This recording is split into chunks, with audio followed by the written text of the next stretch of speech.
On the 24th of February 1982, Christian Weston Chandler was born as Christopher Weston Chandler. Parents Robert Franklin Chandler Jr. and Barbara Ann Weston in Martha Jefferson Hospital, Virginia. One of Chris's earliest memories was being locked in a dark room at 18 months old by an abusive babysitter named Roach, which he claimed was the event that caused his autism. This would have lasting consequences. This event also caused him to be a mute for the next 6 years. When Chris was 2 years old, he would meet his original gal pal, Sarah Hammer. In 1987, Chris would attend Greene County Primary School, where he would then leave in 1990 to attend Nathaniel Greene Elementary School, where he would have the most traumatic experience of his life. Chris claimed while he was there, he would be abused by staff members. He recalls times where he'd be pinned to the ground by multiple staff members, and his cries were recorded, and later was forced to sit on his homosexual principal's lap and listen to him say inappropriate and offensive things to him. Chris would then leave Nathaniel Greene to be homeschooled. In 1991, Sonic the Hedgehog would be released, beginning Chris's lifelong obsession. In 1992, he would change his name from Christopher to Christian, after a bear animatronic at the mall mistakenly called him Christian.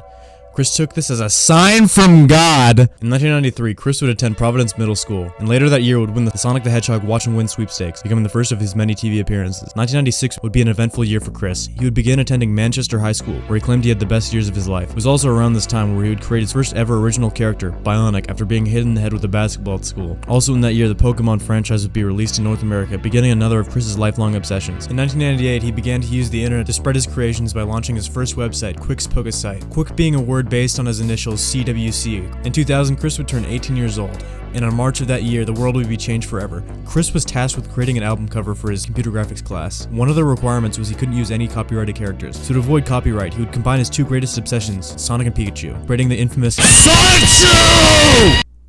Sorry, I couldn't contain my excitement. In late 2000, Chris would graduate high school, losing contact with nearly all his friends. In September of 2000, Chris would begin attending Piedmont, Virginia Community College, studying computer-aided drafting and design. In October, he would launch his first website dedicated to Sonichu, Quick's Sonichu site. And later that winter, the prized historical artifact known as the Sonichu Medallion would be created. In 2003, Chris would realize how lonely he was and begin his love quest, a journey that's destination would be getting a girlfriend. To find his boyfriend-free girl, he would create something called the attraction sign, which would hang around campus that read, seeking an 18 to 21-year-old single female companion, along with his contact information. Eventually, the Dean of Student Services, Mary Lee Walsh, came into contact with Chris and tore it down on the grounds that Chris was soliciting sex. This caused Chris to swag the fuck out. Later, Chris would create the first ever comic involving his characters, known as Sonichu number 0, which is the first issue, even though it says the 0th issue on it. For some reason, Chris formats his comic really weirdly. Each issue has multiple episodes to it, but the number doesn't reset like chapters in a book. Nah, it doesn't fucking do that, because that'd make too much sense. So you have episodes where it's episode 19, which is also part of issue 9, if that makes any sense. There are also sub-episodes, which are unrelated stories about Chris's life. Issue 0 details the origin of Sonichu, who's created when Super Sonic collides with Pikachu while fighting the perfect chaos monster from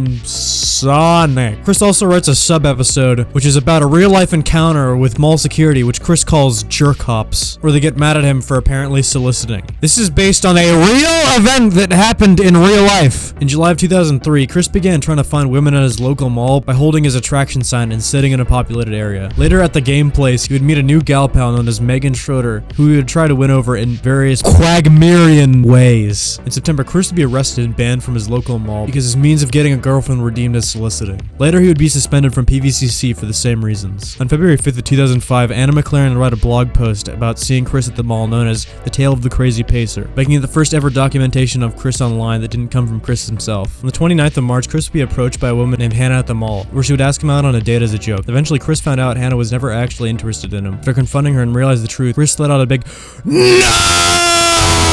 Terrifying other customers, which led him to being banished from the mall once again. On his 25th birthday in 2007, Chris would create his iconic future message video. During this time, Chris would be getting especially hands-on with Megan. Chris would enter the Chop Chop Master Onion's Rapid Showdown contest online in hopes of winning a trip to Seattle, which he planned on taking Megan to. Chris would try to ensure his victory in this contest by emailing everyone he's ever met, telling them to vote in his contest, and staying up all night making dumb accounts to rig the voting. On August 3rd, the results of the contest were released, and the winner turned out to be a man by the name of Adam Stackhouse. This, for some reason, gave Chris the wrath of Satan himself! and caused him to make a bunch of videos threatening Adam Stackhouse. On the 26th of October 2007, Chris was found by the Something Awful forums, introducing the world to ChrisChan. Shortly after, an Encyclopedia Dramatica page was created to compile all the information discovered about Chris on Something Awful. Encyclopedia Dramatica is a site that's meant to be like Wikipedia, but as foul and as offensive as possible. So when Chris saw it, He was not pleased. to make matters worse, Chris and his characters had become the new thing to make fun of on 4chan's V-board, leading a man by the name of Evan Christopher George to start sending Chris gay fan art the boards have been making about him. Chris, being the Aryan that he is, was not pleased by this fan art. In response to seeing so much gay fan art of his characters, Chris would have a brilliant idea. He would draw straight porn of his characters. One image being of Chris himself Fingering. an unknown woman known as She Came for a Quick.jpg, who was eventually identified as his friend Megan.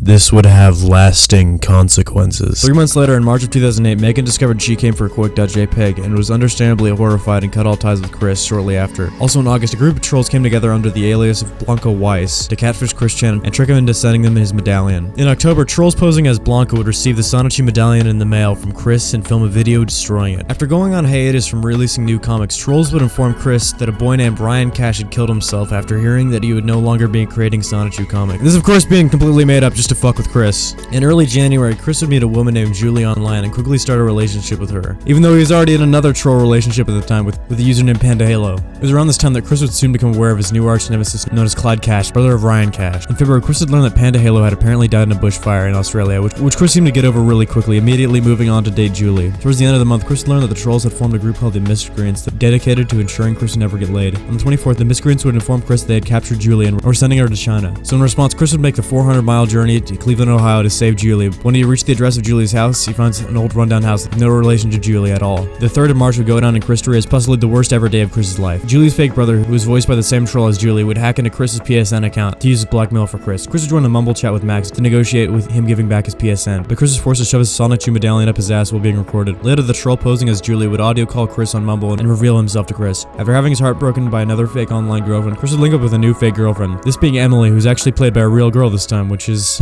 kind of a step up, I guess. Emily and Chris would plan a date at Charlottesville Fashion Square, but Chris actually stood her up because his parents were fighting over if she was real or not. They then rescheduled the date to take place 2 days later, Chris unknowingly falling right into her plan. Chris would meet up with Ivy, accompanied by his dad for some fucking reason, when suddenly the man in the pickle suit would descend from the heavens to cuck Chris, taking Emily from him. On the 17th of March, another fake new love interest named Ivy would reach out to Chris asking for a shout out, which would quickly lead to a relationship forming between the two of them. For some fucking reason, Chris ramped up the creepiness by about 10 notches with her. Hi, Ivy. I love you. Remember, all this happened in the span of about a month, and Chris was with 3 different women. What an absolute fucking pimp! A troll would message Chris pretending to be Vanessa Hudgens, and they had e-sex. Ivy found out they had e-sex and got mad at Chris, so Chris in response proposed to Ivy. Eventually, Chris would realize Ivy was a troll and return to his old methods of attracting women in public. In June, Chris would go to a local bar with the troll Kim Wilson, who, side note, is played by the same troll as Emily. Chris somehow saw both personas in real life and in person, and somehow didn't realize that they were the same person playing different characters. It would take Chris 11 years to realize the woman behind both personas was a troll. Chris would continue going to bars with Kim Wilson and would land a date with a fat woman who would quickly ghost him after their first interaction. In mid-July, Chris would have the brilliant idea to troll the trolls. He would attempt to get them to think he was actually playing a character this whole time and that Christian Weston Chandler was never a real person. He'd do this by uploading a video where he pretends to be a normal person known as Rollin' and Trollin'. This is what Chris thinks a normal person looks like. Later, a man who fans would dub Liquid Chris would begin uploading videos to YouTube pretending to be Chris and would claim he made lots of money off the Sonichu franchise. Chris was not pleased. And would make the first of many videos manically screeching about Liquid, which eventually would start a back and forth between the two. To settle the rivalry, the real Chris starts the Sing Star Challenge, which is a singing competition whose winner will be dubbed the real Chris. Chris would lose. Even Chris is shit at being Chris. As the rivalry between the two Chris's continues, it became more and more apparent that Chris is doing this in an attempt to steal Liquid Chris's girlfriend Casey, who is fat and I don't like. Towards the end of August, we would possibly get my favorite bit of Chris lore ever made. Chris would upload the usual video to his channel screaming about trolls and shit, but eventually people would notice something unusual about the video. Halfway through, the door opens and suddenly cuts to a few seconds later. So people were wondering what happened that Chris had to cut out. And it did not disappoint! In the uncut video, Bob walks in and starts yelling at Chris about getting that goddamn stuff off of there and fast! Yet, at the end of 2009, Chris would start answering mailbags, which revealed Chris's hatred towards people with Asperger's syndrome. During this time, trolls would start adding gay ads to the Wikipedia, which rustled Chris's jimmies. In fact, Chris's jimmies were so rustled that he sent a letter to Obama himself to try to get the United States government to ban the ads. Alec Benson Leary would begin creating a comic known as Aspertu to piss off Chris, and Chris would declare war against Aspertu. In late January, Chris revealed that he had actually managed to befriend find a real-life woman who will be known as the Wallflower for reasons that I will reveal later. Surprisingly, the 10th issue of Shauna 2 didn't take an entire year to make, and was released in February. Issue 10 was probably one of the most deranged issues in the entire series. It involves Chris curing the world of homosexuality by using his own blood. Later in the comic, Chris sentences real-life trolls to death in various gory ways. In March, Chris created a Little Big Planet level which contained the Wallflower's real name, which led to her getting doxxed and harassed. Chris, in response, to break the fuck out, even though it was him who caused it in the first place. In April, Chris began a relationship with another troll named Jackie. That same month, Chris make a holy pilgrimage to the game place to attempt to get unbanned by the owner, Michael Schneider. Upon hearing Schneider didn't want him back, Chris awakened his ancient Yamnaya tribe sorcery, also known as anti-Semitism. In June, Chris got drunk and felt the road calling to him. Chris had the brilliant idea to go to the game place and take a picture of Michael Schneider to use as a dartboard. Michael noticed Chris trying to take a photo of him and chased him outside to his car, where he nearly hit Schneider.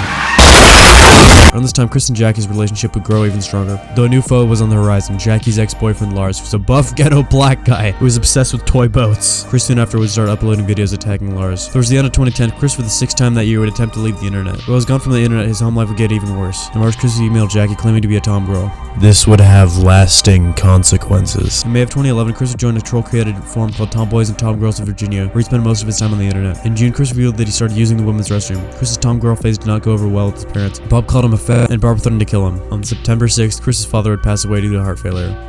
After Bob's passing, the trolling of Chris would die down for the time being, leaving the only person left to troll Chris would be Chris himself. On the 4th of April, Chris revealed he finally lost his virginity to a prostitute on the site Backpage, which was shut down by the FBI for sex trafficking. Oops. Chris's internet activity at the end of 2012 and early 2013 would be minimal, with only small amounts of Facebook activity. On the 10th of January 2014, Chris's fucking house would burn down. After the house fire, the earlier signs of the Chandlers' terrible financial situation would become more and more apparent. In August, Chris would come out as a lesbian-identified male / cross-dressing tranny. His words, not mine! On the 18th, Chris would announce on Facebook that he had a new girlfriend named Catherine. Do I even need to elaborate at this point? It's a fucking troll. Obviously. At the end of the month, Chris would go on a date with Catherine, where Chris would do a tour of his rental house. In September, Chris would start selling customized merchandise. This would have lasting benefits. In October, Chris would spurg the fuck out at the fact that Sega had changed Sonic's arms to blue, and a month later, Chris encouraged his followers to boycott Sega and riot in the streets and vandalize Sega property. The day after Christmas, Chris would be arrested for pepper spraying an assistant at GameStop during one of his acts of protest. In January, the repairs on his house were finished, and he'd moved back into his old house. In May of 2015, it was revealed that Chris was possibly taking hormone replacement pills, and would soon after begin using the name Christine and going by female pronouns, which I will not be respecting! In the following month, he would attend his final court case and be charged with $541 for the pepper spray incident. In January of 2016, Chris would advertise his idea of a lesbian sleepover party to the internet, and surprisingly, no one was interested. In July, after watching hours worth of male-to-female hypnosis videos on YouTube, Chris would begin to believe that his China was forming beneath his taint.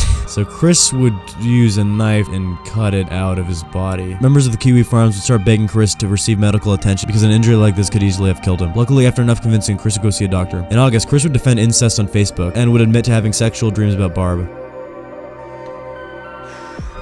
In the business, we call this foreshadowing.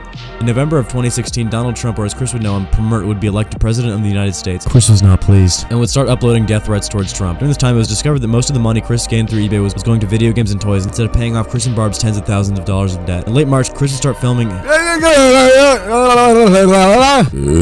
In late March, Chris would start flirting with Planet Dolan artist Doopy Doo-Over. In April, Barb's account was overdrawn by $800. So to get some quick cash, Chris sold a Sonic Totem on eBay for $1,500 and immediately spent $750 on Skylanders and $400 on a gold necklace instead of actually paying off the $800. In April, Chris would do some archaeological digging and unearth the ancient artifact known as the Classic, after it was thought to be lost in the house fire of 2014. 2 months later, Chris would create an original character for My Little Pony known as Nightstar, who is yet another wish fulfillment Mary Sue self-insert character. In August, Chris would subscribe to Doopy Doo-Over's pornographic patron art account.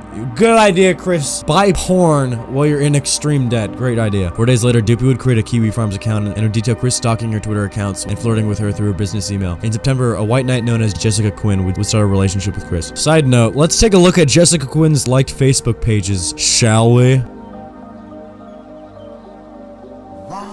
In October, Chris would finish Sonic 2 issue number 12, which involves Rosa 2 getting fucking fat! Thanks, Jessica! I really needed to see that. That same month, Jessica's account was allegedly hacked by trolls, causing Chris to make a cool, calm, and collected video in response to the situation.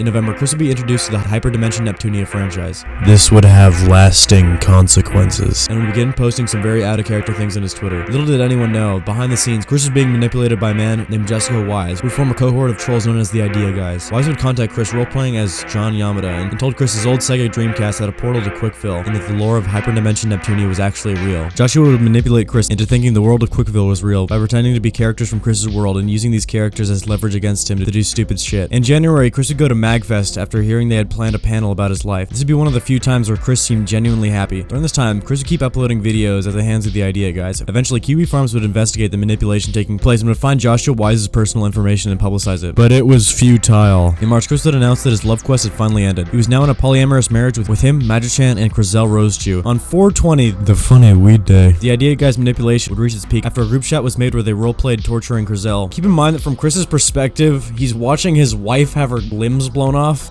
It's pretty fucked. If that wasn't bad enough, the next day he was forced to film himself jerking off while singing All-Star. During this time, Kiwi Farms users Marvin, Noel, and the Captain would form a group known as the Guard Dogs to protect Chris against the Idea Guys, and shortly after would successfully get Chris to cut ties with the Idea Guys. Even though Chris was free from their control, the effects of their manipulation would last forever. 3 months later, Noel revealed the extent of the damage the Idea Guys had done to Chris. Apparently, the Idea Guys had extorted over $6,000 out of Chris. During the summer of 2018, Chris would start becoming more and more fascinated with the concept of alternate dimensions, and in October would upload a video announcing the beginning of what he calls the dimensional merge. This is where shit gets really confusing, so pay attention. The dimensions 1218, the dimension we live in, and the dimension C197, the world where all fictional characters reside in, will combine to form a larger dimension known as 1C-211987 on the 31st of December of that year, and that Chris was responsible for all these dimensions colliding successfully. And not only that, but Chris is a console patron unit, or CPU, which is a goddess that represents game console, and Chris is the goddess of the Commodore 64. This is based off the Idea Guys manipulation with the Hyperdimension Neptunia franchise. Basically, TLDR, Chris is God and is gonna make Sonichu in real life. He also mentioned that Megan Schroeder, the girl he sexually harassed a decade ago, is actually a goddess too, because she just can't get a fucking break, can she? Chris would scour the entire internet trying to find Megan to tell her that she's actually an anime goddess. Megan responded by telling Chris never contact her again and that she keeps that motherfucking thing on her. Around this time, Chris would start smoking weed with a group of teenagers known as the Teen Squad. And if you're wondering why I censored that last word, it's because apparently that's a slur or something. The Teen Squad were a bunch of enabler little shits that fed into Chris's delusions by saying they could see Magichan. During December, they would leak a number of videos, including one of Chris making out with Crizel. After the 31st of December came and went, without any signs of the dimensions merging, Chris would push back the date of the merge due to damn dimensional red tape. That's my Chris impression. An enabler named MKR Nightview would get in contact with Chris and would cuddle his delusions about the dimensional merge by saying that she too was a CPU goddess of the Nintendo Switch console. Apparently her goal with Chris is to give him moral support and to better him. During this month, large creators Chris interacted with would start blocking him on Twitter, which caused Chris to have an absolute fucking meltdown, comparing it to his trauma of being abused in his childhood at Nathaniel Green Elementary. In March, Chris uploaded a video of a package he received from yet another group of enablers, Sarah and Steve, who sent him a Nintendo Switch along with a note detailing their plans to move to Virginia with specific instructions to not let this letter get leaked online. Chris seemed to realize that he accidentally leaked the note on video, so he took the video down, then re-uploaded it immediately after, with nothing altered and the note still clearly visible. At around this time, a man named Jacob Sockness was getting attention online, who is a psychopathic, autistic, evil wizard man who is in love with Chris and claims to be possessed by the god of war and death, Jacoba, and claims to kill homeless people with magic.